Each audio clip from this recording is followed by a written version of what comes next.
Здравейте, приятели! Днес ще изработваме заешка табла за сервиране.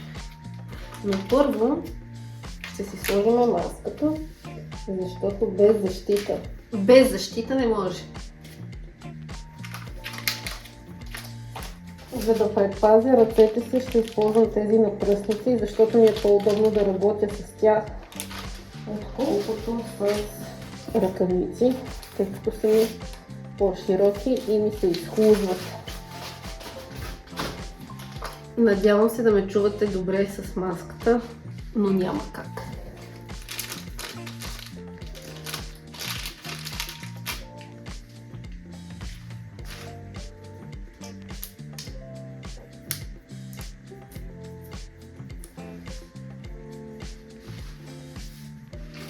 Важно е да сложите дрехи, които са работни, и дори да ги изцапате, няма да се притеснявате за тях.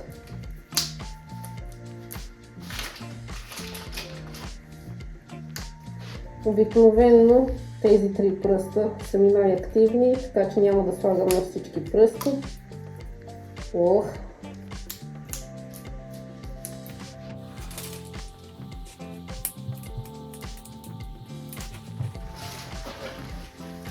Ето върху какво ще работя днес. Тази заешка дървена дъска, която ще е подходяща за сервиране на ордьоври или всичко, което вие прецените, че би било красиво за тази цел. А сега да ви покажа материалите, които съм избрала. Това е везна, с която да измериме количеството смола, която ще ни трябва. Много е важно да е с пропорциите, които е посочено на опаковката, за да не станат грешки. Това са цветовете, в които съм избрала да работя.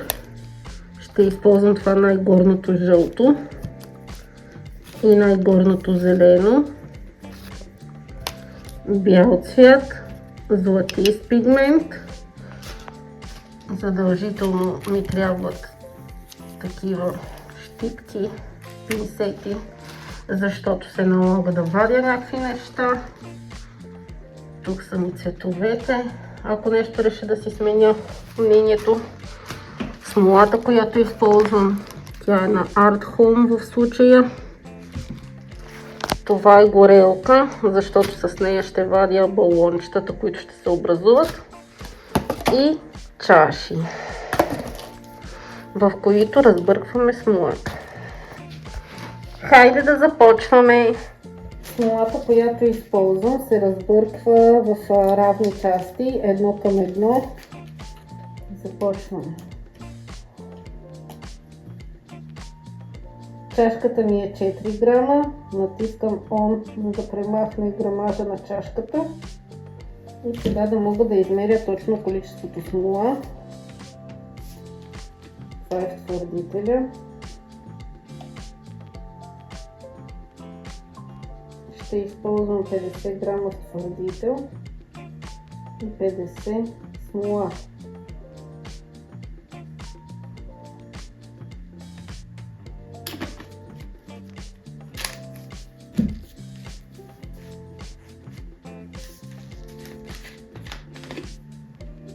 Натискам пак On.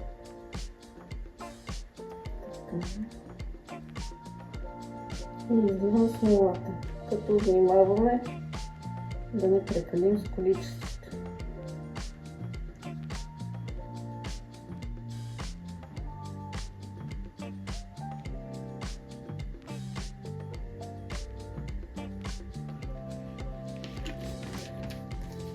Така.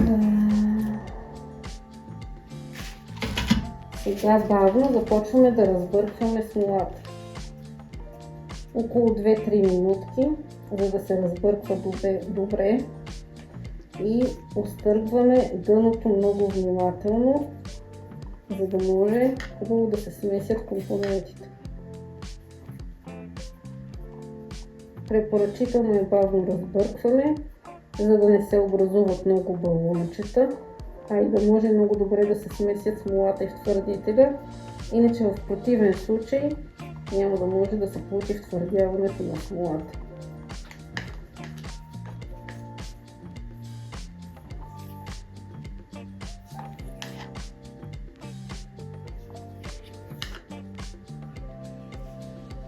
Ето какво се получи. Твърде много мехурчета, затова сега ще ви покажа един трик, за да може да ги отстраним и да избистрим смолата. А докато смолата се избистря, ще забъркам още малко, защото мисля, че това ще е малко количество, за да покрием ето тези заешки уши. Сложих вода на котлона да заври. След малко ще я изсипя в една чаша и ще потопя чашата с смолата, за да може топлината да отнеме от бълничката.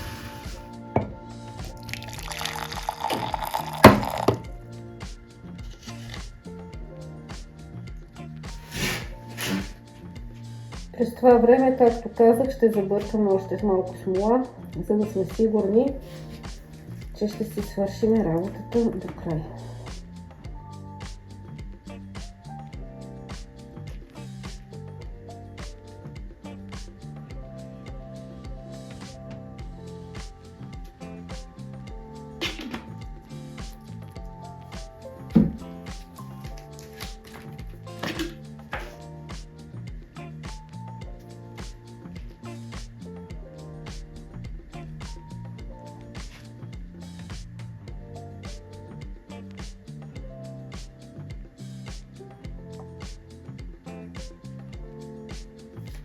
Хоп.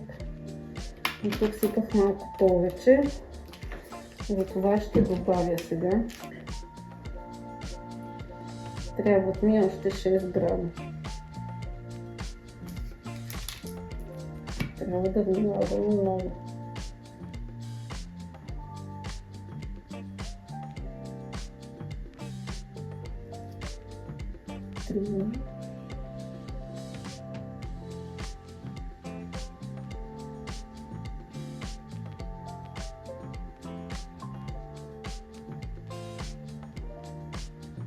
Пет.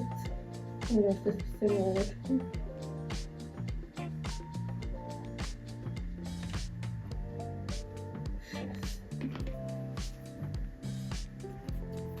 Разбъркваме.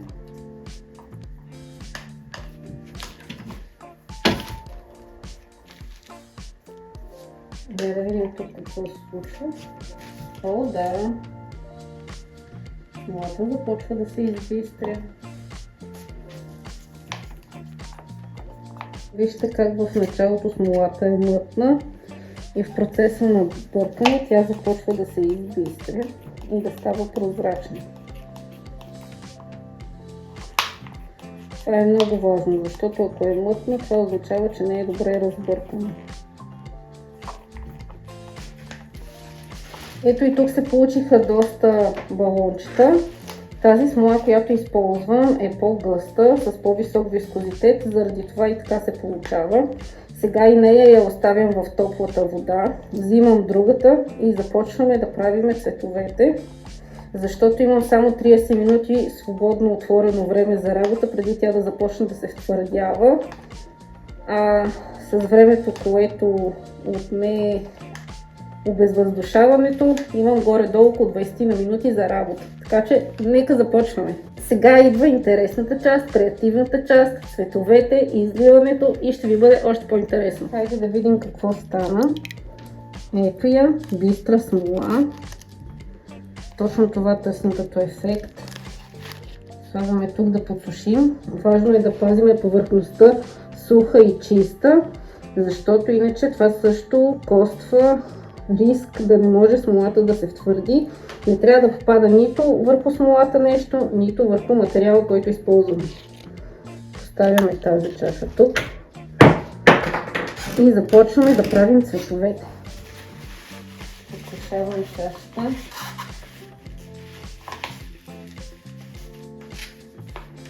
Кристално.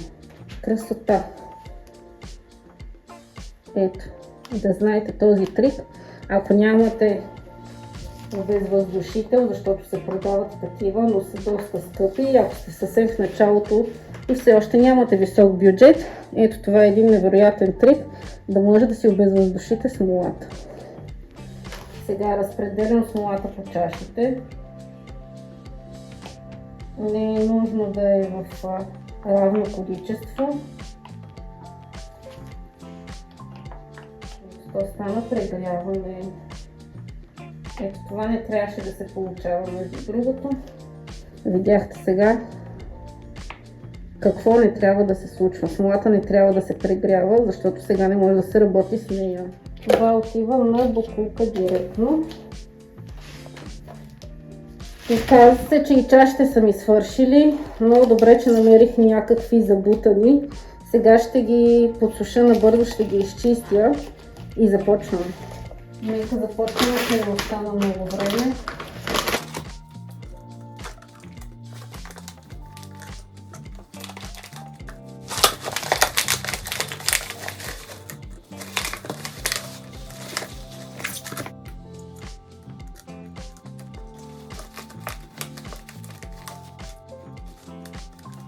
Хайде да видим сега как ще разпределим това количество и какво ще се получи накрая. Вие как мислите, ще се справя ли? До края на това видео ще успеете ли да видите излети заешки уши? И някаква дъска. Може би ще работя с по-малко часове, за да стигне количество.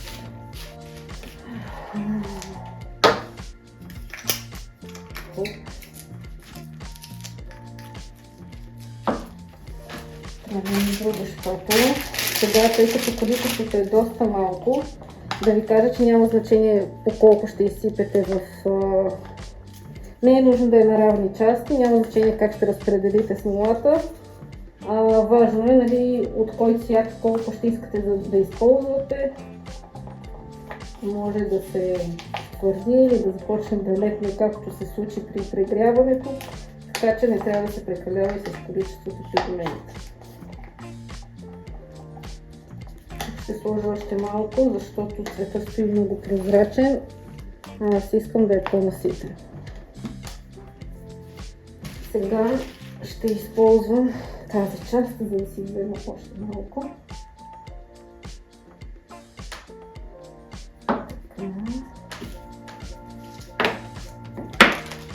Оп! Ето така стана. Много бързане. Нищо де, надявам се да съм ви полезна, да видите какво трябва и какво не трябва да се прави. При всички случаи запазваме спокойствие и действаме. Така, това го оставим на страна. Почиствам. Чиствам набързо. И това отива на страна. Тук ще сложим жълтото. Внимаваме.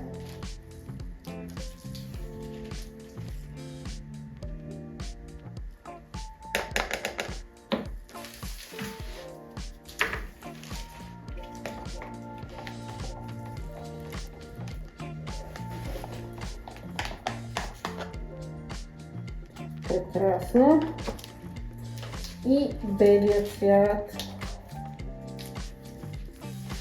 Няма творец, който да не използва бял цвят. Белият цвят се използва при всяко едно изделие, всеки път, така че от него се поръчайте най-много като количество, за да имате за повече време.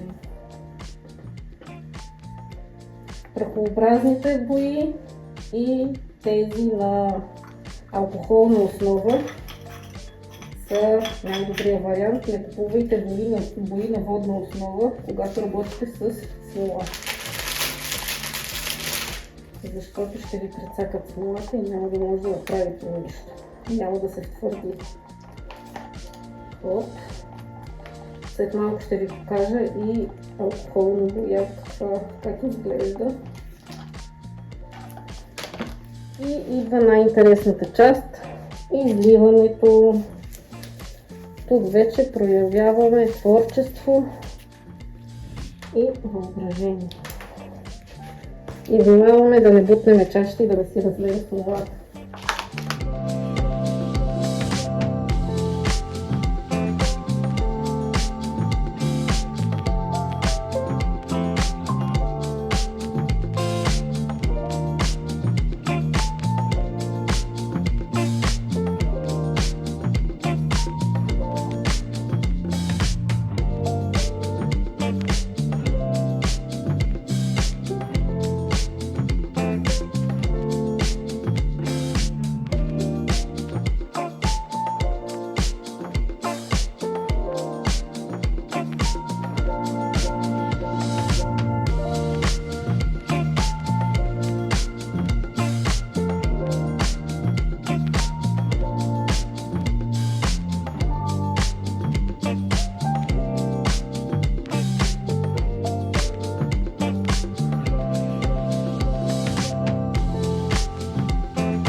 една шпатула може да минем така върху цветовете, да ги смесим, да ги разнесем, да се получи по-ефектно.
Сега с една сламка издухваме, за да се получи по-вълнообразен ефект.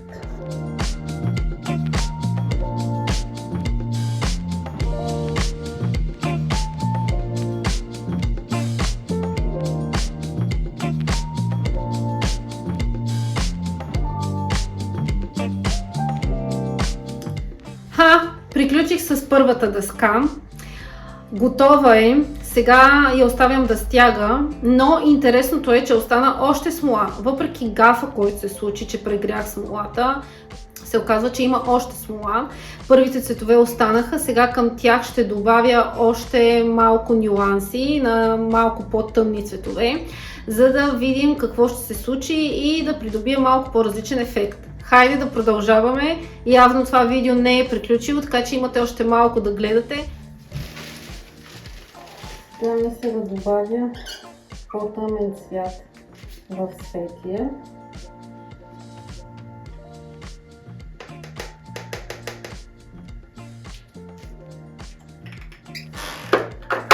Ето това са алкохолните бои. Дали да ми капне такова жълто? Да видим какво ще се получи. Трябва да ги разклатим.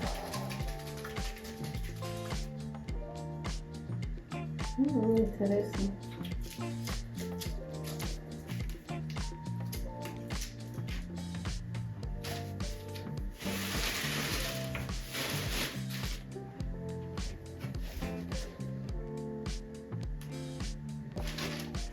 Започва да се сгъстяват и трябва да се работи бързо.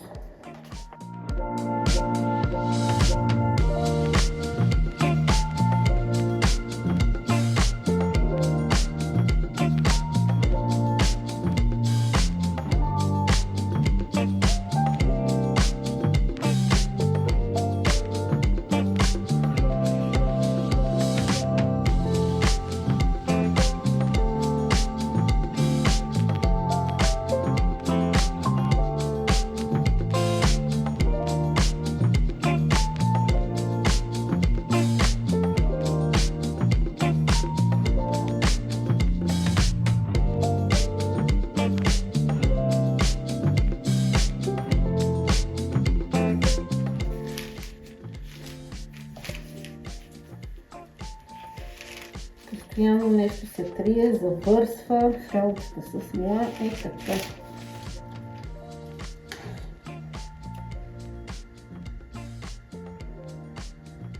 Тази ще вземе да се получи още по-добре от първото.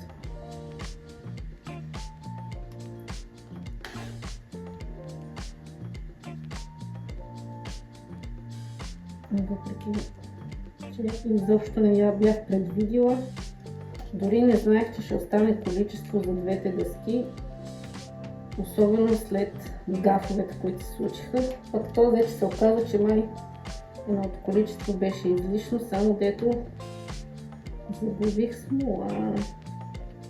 Но ето това е риска на професията.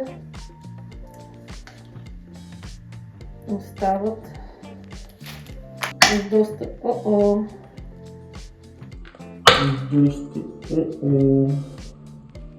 Ето още един гаф. Слушалката падна в смолата.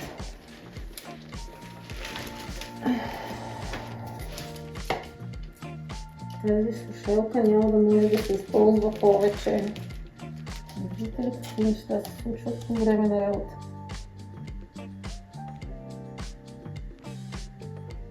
Чак толкова недоразумения ми се случват за първи път.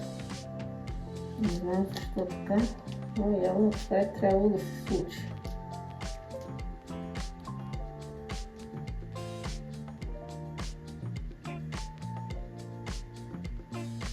Важното е накрая да видим ще имаме ли заешки уши, изляти с смола и какъв ще е крайният ефект.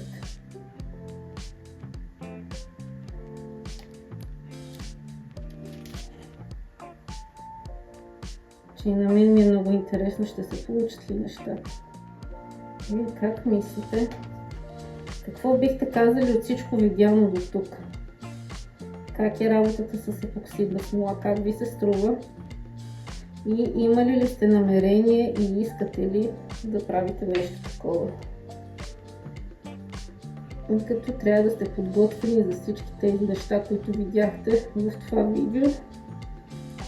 И да знаете, че има доста прахосничество в смолата.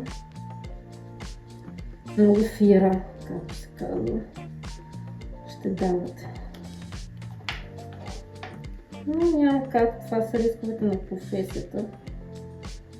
Но пък е много приятно, действа успокояващо. И излизате извън рамките на това, което правите по принцип.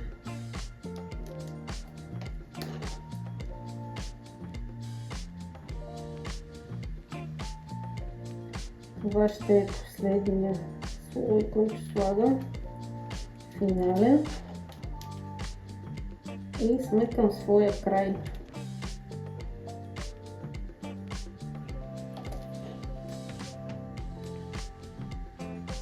Ако искате да видите пълния резултат, ме последвайте в Instagram и в Facebook. Там ще успеете да видите какво се получи след целият този процес. Сега да триеме където е капнал.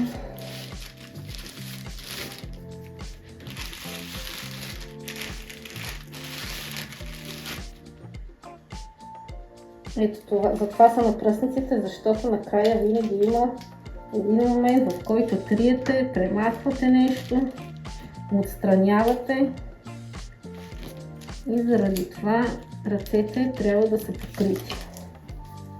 За да се докосвате много до смолата. И да знаете, запасете се с мокри кърпи, защото трябват много. Сега с една клечка ще има ето така. Да създам някакъв ефект. Нямам нещо заучено, просто както въображението проработи. Тук изцяло всичко се държи на креативност, на усещане, както ви харесва. Няма нещо строго индивидуално или задължително. Смолата сега като започне да стяга, тя разлива топлина, започва да тече, но и за това си има методи и може да се оправи. Вау! Вау! Въпреки трудностите, аз съм изключително изненадана. И на мен много ми хареса. Вие какво ще кажете?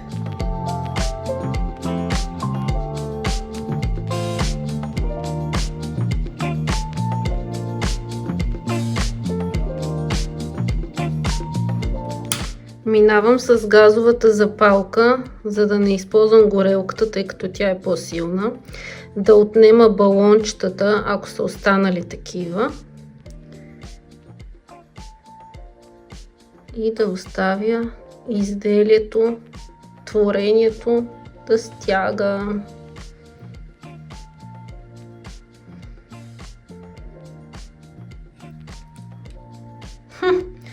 Поредния гаф. Нещо се случва днес. Не знам, на мен ли се дължи или има някаква външна намеса. Приключих. Край. Това беше за момента. Стига толкова. Двете дъски са изляти, готови са. Оставила съм смолата върху тях да стяга. Работното място вече е почистено, така че е време да си отдъхна. Днес видяхте доста гафове, неща, които може да се случат в различни процеси на работа. На мен ми се случиха наведнъж, но въпреки това не се отказах. Важното е да запазите самообладание в такъв момент и да не се притеснявате.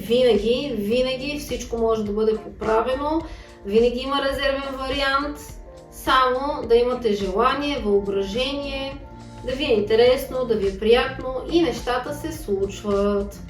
Това, което научихме днес е да се внимава как се смесва смолата, защото може да доведе до прегряване. Също така, когато решите да обезвъздушавате по начина, по който ви показах, също трябва да се внимава да не се доведе до прегряване, защото се случва тази лепкава слуз и след това смолата трябва да я изхвърлите, както се случи при мен. Днес едно количество просто го хвърлих на вятъра. Това беше 100 грама смола, която си е от огромно значение. Всеки творец, който работи с епоксидна смола, може да го потвърди. 100 грама смола не са никак малко. Те и 10, и 15, и 20 са малко за нас.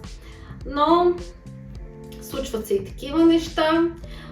Фира има почти във всеки един процес. Винаги се случва да изхвърляме някакво определено количество. Тъй, че искаме или не искаме, това е част от занаята. Трябва да внимаваме колко пигмент използваме, защото това също може да доведе до този лепкав момент на смолата. Общо взето, когато работите с смола, трябва да внимавате с всичко, защото винаги може да доведе до прегряване и до тази лепкава слуз, която да не може да използвате и да трябва да изхвърлите. Трябва да се използват обезопасителни материали, задължително маската за лице, някакви предпазни средства за ръцете, ръкавици или било тези напръстници, които аз ви показах. Може да покриете дрехите си, ако нямате някакви по-така работни дрехи. Интересното е, че слушалката е здрава. Всичко е наред, успях да я спася, така че ще продължавам да си я използвам. Слава Богу, много се зарадвах за което. И това е. Очаквам ви до нови срещи. Целувки, до скоро!